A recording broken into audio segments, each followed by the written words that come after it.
नमस्कार दोस्तों, स्वागत करता हूं मैं रविंदर दुबे आपका अपने इस यूट्यूब चैनल में। आज हम पॉलिटी की क्लास स्टार्ट करने जा रहे हैं। जो एम लक्ष्मीकांत की बुक है इंडियन पॉलिटी की मेन टारगेट, उसको लेकर आज हम चलेंगे। आज हम एम लक्ष्मीकांत का पहला चैप्टर, जिसका नाम है संवैधानिक इतिहास या ऐतिहासिक पृष्ठभूमि, उसको स्टार्ट करेंगे। देखिए, समझते हैं कि पॉलिटी का जो बेस है, मतलब हमारे जो संविधान में वो प्रावधान है जो अंग्रेज़ों के द्वारा बनाए गए विभिन्न कानूनों में दिखे थे। बाद में हमारे संविधान सभा के सदस्यों ने उन्हीं कानूनों को हमारे संविधान में अपना लिया। तो हमारे यहाँ जो अंग्रेजी शासन है उसको हम दो पार्ट में डिवाइड करते हैं। एक तो 1757 से लेकर 1857, ये जो काल है इसको हम बोलते हैं कंपनी का शासन। और ये कंपनी कौन सी है? British east India company. और दूसरा शासन 1857 से शुरू होकर 1947 तक का जो हमारा है, इसको हम बोलते हैं रानी का शासन। ठीक है। कुछ सुधार ऐसे हुए जो ब्रिटिश कंपनी के रहते हुए हुए, और कुछ ऐसे हुए जो कंपनी के जाने के बाद हुए। तो देखते हैं पहला रेगुलेटिंग एक्ट 1773।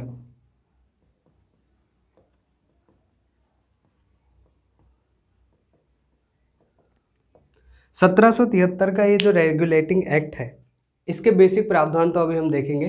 पहले ये समझ लेते हैं कि ये एक्चुअली लाई क्यों। ब्रिटिश संसद को ऐसी क्या दिक्कत आई कि 100 साल तक तो उन्होंने कुछ नहीं किया। कंपनी हमारे देश में 1600 ईस्वी में आ गई थी, लेकिन 1773 में ही क्यों रेगुलेटिंग एक्ट बना, उसके पीछे कहानी है। देखिए, 1757 में प्लासी का युद्ध हुआ, जिससे सारी पावर लगभग दो हिस्सों में धीरे धीरे बंटना शुरू हुई। लेकिन 1764 के बक्सर के युद्ध के बाद कंपनी के अंदर खूब पावर आ गई थी। लगभग वो यहाँ पर दीवानी के, मतलब टैक्स कलेक्शन के सारे राइट्स ले चुकी थी। और द्वैत शासन, डायरकी, जिसको लियोनेल कार्टिस ने शब्द दिया है, ये भी पूछा जाता है। लियोनेल कार्टिस ने द्वैत शासन को बड़े अच्छे से डिफाइन किया था। सेम वैसे ही द्वैत शासन बंगाल में लागू हुआ जब 1764 में बक्सर का युद्ध कंपनी ने जीता। द्वैत शासन 1772 तक लगभग चलेगा। और इस बीच में क्या होगा, कंपनी जो है, इसके जो प्रॉफिट में जो पहले मुनाफा होता था, अब अचानक से गिरावट होने लगेगी। कंपनी के अधिकारी इतने भ्रष्ट हो जाएंगे कि ये अपनी जेब भरने पर ज़्यादा ध्यान देंगे और कंपनी के प्रॉफिट पर कम ध्यान देंगे। ये लोगों से घूस लेंगे, नजराने लेंगे, और जिससे कंपनी का प्रॉफिट धीरे होता जाएगा, कम होता जाएगा, और इन अधिकारियों का जो प्रॉफिट है ये लगातार बढ़ता चला जाएगा। इससे क्या हुआ, कुछ अधिकारियों ने ही, ईस्ट इंडिया के ही कुछ अधिकारियों ने क्या किया, ब्रिटिश जो संसद है, उन सांसदों को रिक्वेस्ट की कि हमारी कंपनी लगातार मुनाफा जो कमाती थी अब घाटे में जा रही है, कृपया कुछ कीजिए। तो ब्रिटिश संसद ने पहला कानून जो कंपनी के लिए पारित किया, उसका नाम हमने देखा 1773 का रेगुलेटिंग एक्ट। अब आप आसानी से इसके प्रावधान समझ लेंगे। देखिए क्या किया गया इस एक्ट के थ्रू। पहले कंपनी के ये जो अधिकारी हैं, इनकी 3 प्रेसिडेंसियाँ हुआ करती थी। बंगाल, जो पूरा का पूरा सबसे ज़्यादा रेवेन्यू कलेक्शन वाला हिस्सा था, दूसरा बम्बई, और तीसरा मद्रास। तो जो तीनों प्रेसिडेंसियाँ थी, ये तीनों आपस में विवादित रहती थी विभिन्न मुद्दों को लेकर। तो इन तीनों में बड़ा कौन है, इस चीज़ को लेकर कई डिस्प्यूट्स होते रहते थे। ऑर्डर किसके माने जाए और किसके ना माने जाए। तो इसको दूर करने के लिए जो बंगाल का गवर्नर था, उसे बना दिया बंगाल का गवर्नर जनरल। बंगाल का गवर्नर जनरल पहला जो बना, उसका नाम है लॉर्ड वॉरेन हेस्टिंग्स। ठीक है, बंगाल का पहला governor general Lord Warren Hastings को बना दिया। अब ये डाउट हट गया कि कौन किसका ऑर्डर मानेगा, सबसे सुप्रीम इसको बना दिया। अब इसके नीचे जो भी प्रेसिडेंसी हैं उन्हें ऑर्डर मानने ही पड़ेंगे। दूसरा क्या किया, इनके व्यापारिक कामों को देखने के लिए एक बोर्ड ऑफ डायरेक्टर की नियुक्ति की गई।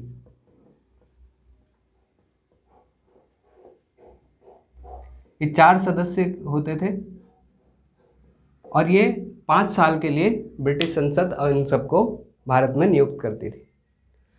उसके बाद क्या किया गया, कंपनी के अंदर जो गबन के केस आ रहे थे, बहुत सारे जो भ्रष्टाचार के केस आ रहे थे, इन सभी से लगभग थोड़ा सा कम करने के लिए, इनको सॉल्यूशन निकालने के लिए एक सुप्रीम कोर्ट या सर्वोच्च न्यायालय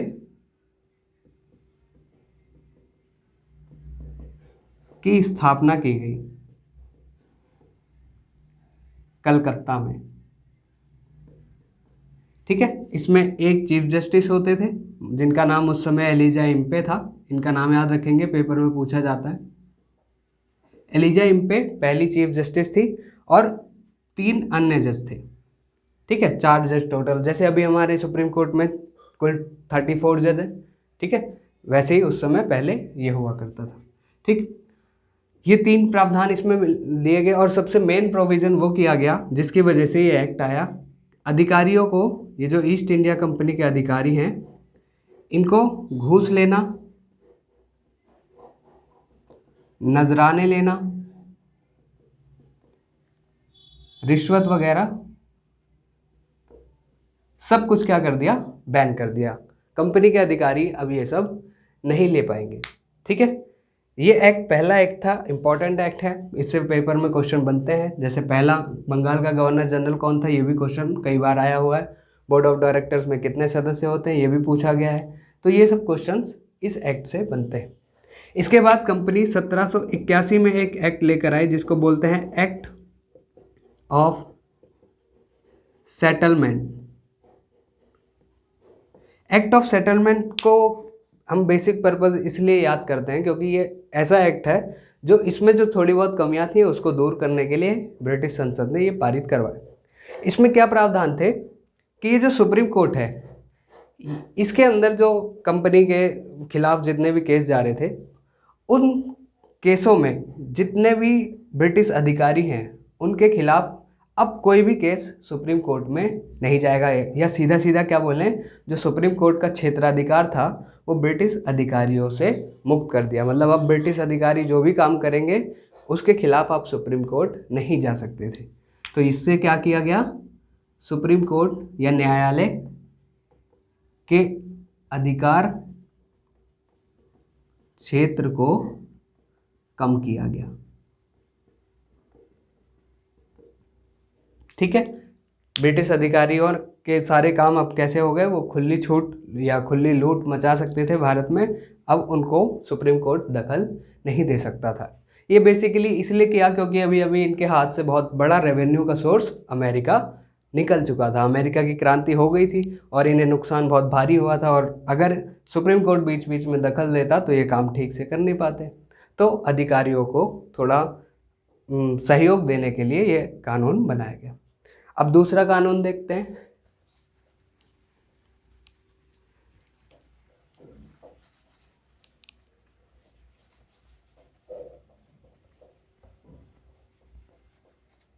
दूसरा कानून जो ब्रिटिश संसद ने बनाया वह है 1784 का पीट इंडिया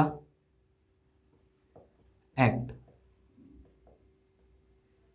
ये पीट्स इंडिया एक्ट इंपॉर्टेंट इसलिए है क्योंकि इसके साथ ही बहुत सारे काम किए गए। जैसे कंपनी में द्वैध शासन कब शुरू हुआ, अगर ऐसा क्वेश्चन बने तो उसका नाम क्या है, पीट्स का इंडिया एक्ट। देखिए क्या प्रावधान हुआ, कंपनी के व्यापारिक और वाणिज्यिक, व्यापारिक काम देखने के लिए, मतलब व्यापारिक और वाणिज्यिक दोनों काम अलग कर दिए। व्यापारिक काम जो देखने के लिए, जो हमने पहले अभी अभी देखा, जो व्यापारिक काम अभी बोर्ड ऑफ डायरेक्टर देखता था, उसके जगह पर यहाँ पर जो वाणिज्यिक है इसको हटाकर यहाँ राजनीतिक लिख लें, माफ़ कीजिए। हाँ, तो कंपनी के व्यापारिक और राजनीतिक कार्य अलग कर दिए गए। व्यापारिक कार्य को देखने का काम था बोर्ड ऑफ डायरेक्टर्स का, और राजनीतिक कार्य जो देखते हैं उनका एक नया पैनल बनाया गया जो 6 सदस्यों का था, 6 सदस्यों का बोर्ड ऑफ कंट्रोल। ठीक है। तो कंपनी में दैत शासन किस एक्ट से शुरू हुआ? 1784 के पिट्स के इंडिया एक्ट के थ्रू। अब कंपनी के व्यापारिक और राजनीतिक दोनों कार्य अलग कर दिए गए। कंपनी के व्यापारिक कार्य देखने के लिए बोर्ड ऑफ डायरेक्टर की नियुक्ति, वही पहले वाला जो चल रहा था वो चला, और राजनीतिक कार्य देखने के लिए एक नई बॉडी बनाई गई जिसको बोर्ड ऑफ कंट्रोल नाम दिया गया। दूसरा प्रावधान क्या किया गया? जो ये अधिकारी हैं इनके राजस्व के कुछ मामलों में इनको छूट दी गई। जैसे अभी थोड़ी बहुत है कि भारत से थोड़ा बहुत इनको मिलता था, लेकिन जो अगला एक्ट आएगा उसमें से लगभग 1793 के एक्ट से पूरी छूट इनको मिल जाएगी। एक चीज़ इसमें याद रखनी है कि इस एक्ट से भारतीय क्षेत्र को पहली बार ब्रिटिश क्षेत्र बोला गया। मतलब भारत का जो भूभाग है इसको पहली बार ब्रिटिश अधिपत्य या ब्रिटिश के अंदर वाला क्षेत्र किस एक्ट में बोला गया? तो इस एक्ट में बोला गया। चलो अब अगला एक्ट देखते हैं, 1793 का regulating act. Regulating act of 1793 ये इंपॉर्टेंट क्यों है? पहला तो हमारे यहाँ एक इससे थोड़ा सा पहले भी एक एक्ट आया था, लेकिन उसमें कुछ ज़्यादा चीज़ें थी नहीं। सिंपल, जो अमेरिका के युद्ध में या अमेरिका की क्रांति में लड़के आए थे जिनका नाम था लॉर्ड कॉर्नवालिस, वो भारत के गवर्नर जनरल के रूप में, मतलब बंगाल के गवर्नर जनरल के रूप में अपॉइंट होने वाले थे। तो उन्होंने बोला कि मेरे को 2 पावर दे दो। एक पावर दे दो कि गवर्नर जनरल के जो ये परिषद है, गवर्नर जनरल की परिषद, इसके जितने भी डिसीजन है मैं उनको मानने के लिए बाध्य ना हूँ, मतलब मैंडेटरी मेरे पास ना हो, मैं गवर्नर जनरल की जो परिषद है उसके डिसीजन को ना मानूं, ऐसा एक मेरे को अधिकार दो। और दूसरा अधिकार क्या दो? कमांडर इन चीफ का पद भी मेरे को दे दो। तो ये 2 पद या 2 चेंज कॉर्नवालिस ने मांगे थे, और यही दोनों चेंज करके 1786 के एक्ट में ब्रिटिश संसद ने दे दिए थे। तो इसलिए मैंने वो वाला इस समय 84 के बाद नहीं लिया, मैं सीधा किस पे आ गया? 1793 पे। लेकिन ये याद रखें, ये भी इम्पोर्टेंट हो सकता है। देखिए 1793 के जो रेगुलेटिंग एक्ट था, इसके थ्रू क्या हुआ? जो ब्रिटिश कंपनी थी ईस्ट इंडिया कंपनी, इसको पूरब से व्यापार करने का अभी तक पूर्ण एकाधिकार था। मतलब ईस्ट इंडिया कंपनी के सिवा भारत से कोई व्यापार नहीं कर पाता था। तो इस एक्ट के थ्रू यही जो एकाधिकार है इसको 20 वर्ष के लिए बढ़ा दिया गया। मतलब अब भारत से जो व्यापार करना चाहेगा अंतिम रूप से 20 साल तक ईस्ट इंडिया कंपनी को ही एकाधिकार रहेगा। उसके बाद दूसरा प्रावधान क्या किया गया कि जितने भी ईस्ट इंडिया कंपनी के अधिकारी थे इनको जो वेतन मिलता था, भत्ते मिलते थे, ये सब भारतीय खजाने से देने शुरू हो गए।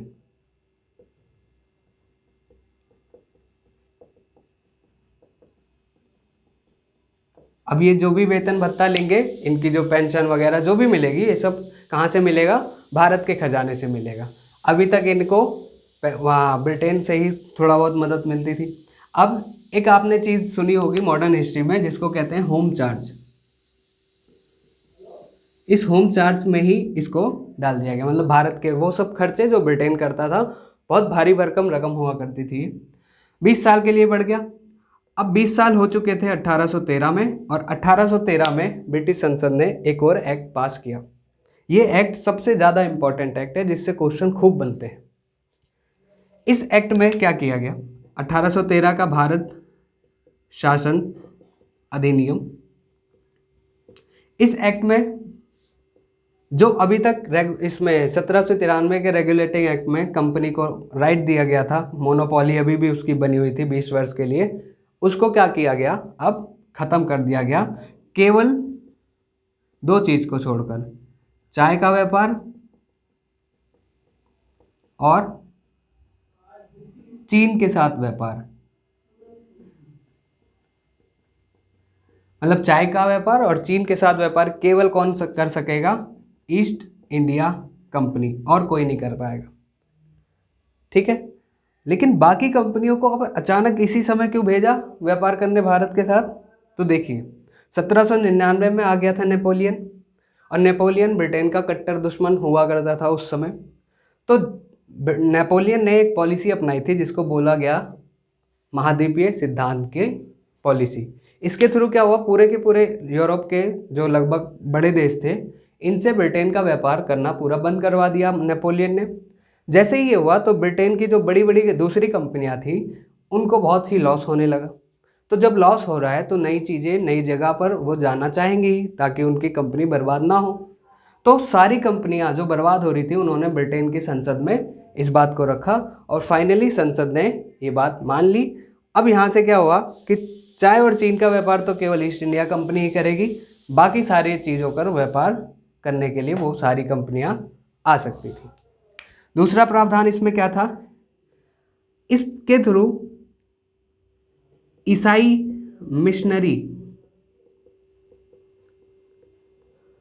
मिशनरियों को भारत आने की छूट दी गई। देखिए जब इतनी सारी कंपनियां हैं, इतना सारा माल इनको बेचना है, तो माल बेचेंगे कैसे? तो पहले ब्रेन वॉश करना पड़ेगा, जो भारत के लोग हैं इनका माइंड चेंज करना पड़ेगा, इनको ब्रिटिश जो भी वस्तु है उनके बारे में अवेयर कराना पड़ेगा, ईसाई धर्म के बारे में अवेयर कराना पड़ेगा। उन सभी के लिए क्या किया गया, ईसाई मिशनरियों को भारत भेजा गया। अब ये भारत के लोगों को प्रबुद्ध करना चाहते थे, उनको एनलाइटेड करना चाहते थे। बेसिकली ईसाइयत का प्रचार करने के लिए ईसाइयों को, मिशनरियों को भेजा गया। और क्या किया गया, अंग्रेजी शिक्षा का पहला प्रावधान इसी कानून से आया।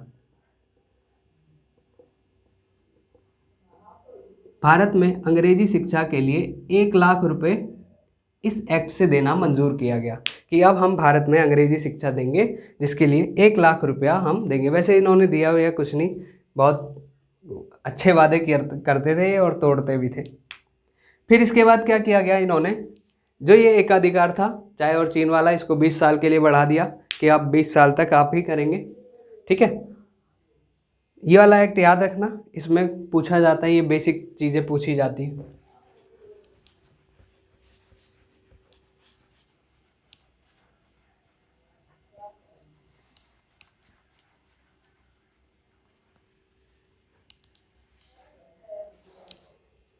इसके बाद आया 1833 का भारत शासन अधिनियम।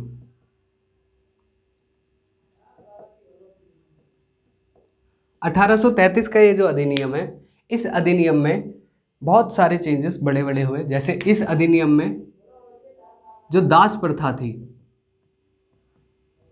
दास प्रथा को समाप्त करने का प्रावधान किया गया। इसमें ये याद रखना है, यहाँ पर प्रावधान हो रहा है, ऑफिशियली या कानूनी रूप से हमारे यहाँ दास प्रथा खत्म होगी 1843 में। ठीक है, अभी दास प्रथा का प्रावधान है कि हटा दिया जाए, लेकिन हटेगी कब, 1843। इस कानून से कंपनी का जो विकेंद्रीकरण या थोड़ा सा द्वैत शासन वाला जो व्यवस्था था उसको क्या किया गया, सेंट्रलाइज कर दिया गया और सारी पावर एक आदमी के अंदर दे दी, जिसको नाम नया दिया गया भारत का गवर्नर जनरल। भारत का गवर्नर जनरल पहला जो बना उनका नाम है लॉर्ड विलियम बेंटिक। ये नाम याद रखना, अभी जो हाल ही का यूपीएससी का जो प्रीलिम्स हुआ था उसमें भी ये सेम टू सेम नाम पूछा गया था कि भारत का पहला गवर्नर जनरल कौन था। ये नाम याद रखना, इंपॉर्टेंट है। भारत में सती प्रथा किसने बैन की, ऐसा नाम पूछे तो इसी का नाम आएगा। ठीक है, भारत का पहला गवर्नर जनरल कौन था, ऐसा नाम पूछे तो भी लॉर्ड विलियम बेंटिक। तीसरा प्रावधान इसके थ्रू किया गया कि भारत में विधि आयोग की स्थापना की गई। 1833 में ये आ रहा है और अगले ही साल 1834 में विधि आयोग, लॉ कमीशन आएगा और उसके अध्यक्ष बनेंगे लॉर्ड मैकाले और उसके थ्रू चलेगा। जो अभी करंट अफेयर्स में इसका क्वेश्चन बन सकता है वो यही बनेगा कि अभी कौन सा विधि आयोग चल रहा है, तो 22वां चल रहा है। इसके अध्यक्ष कौन है, तो इनके अध्यक्ष हैं अतुल अवस्थी। फिर क्वेश्चन बनेगा कि ये विधि आयोग कितने साल के लिए बनता है, तो इसको याद रखेंगे हर 3 साल बाद बनता है। बस इतना ही इसके थ्रू आप कर सकते हैं। ठीक है, विधि आयोग बन गया। और एक प्रावधान इसमें किया गया था कि सिविल सेवक की भर्ती के लिए भारतीयों को भी शामिल करने का प्रावधान था।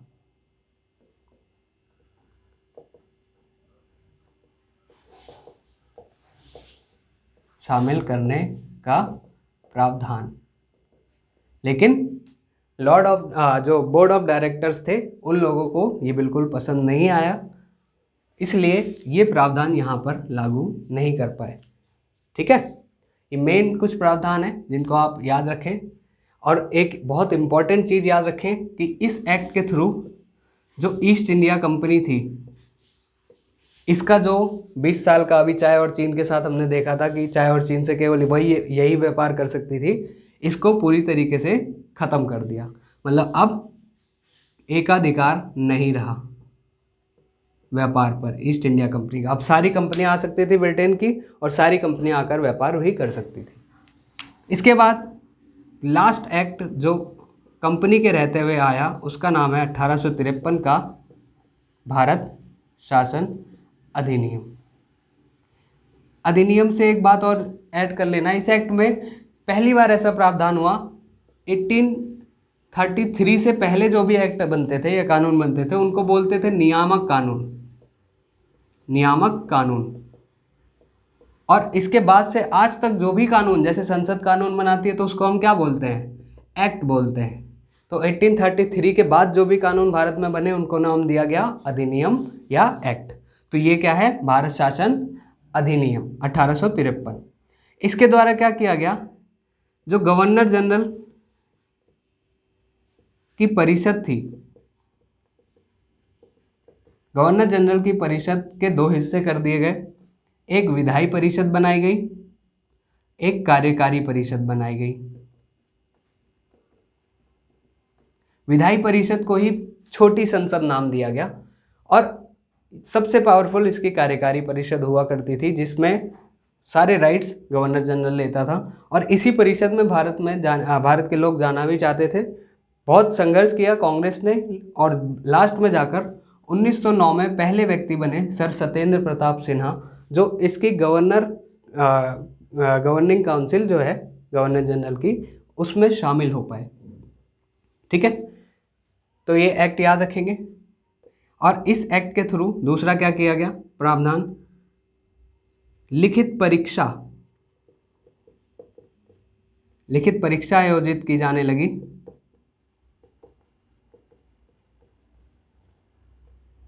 सिविल सेवा के लिए। इस परीक्षा में भारत के लोग भी जा सकते थे, ब्रिटेन के लोग भी जा सकते थे, लेकिन ये इम्पॉर्टेंट बहुत है कि भारत में लिखित परीक्षा का प्रावधान सिविल सेवा के लिए किस एक्ट के थ्रू किया गया, तो उसका नाम है भारत शासन अधिनियम 1853। ठीक है, वैसे ये बहुत कठिन होता था पहले, तो ये पेपर भी कहाँ लेते थे, ब्रिटेन में, वहाँ जाना ही मुश्किल था। सिलेबस ऐसा रखते थे जिसमें भारत का कुछ नहीं, इतिहास ज्योग्राफी कुछ नहीं, सब कुछ जो आता था वो उन्हीं का सबका आता था, लैटिन ग्रीक वो सब। ठीक है, तो आज हम यहीं तक रखते हैं। कल हम देखेंगे भारत के आगे के सुधार जो ब्रिटिश रानी के समय के हुए।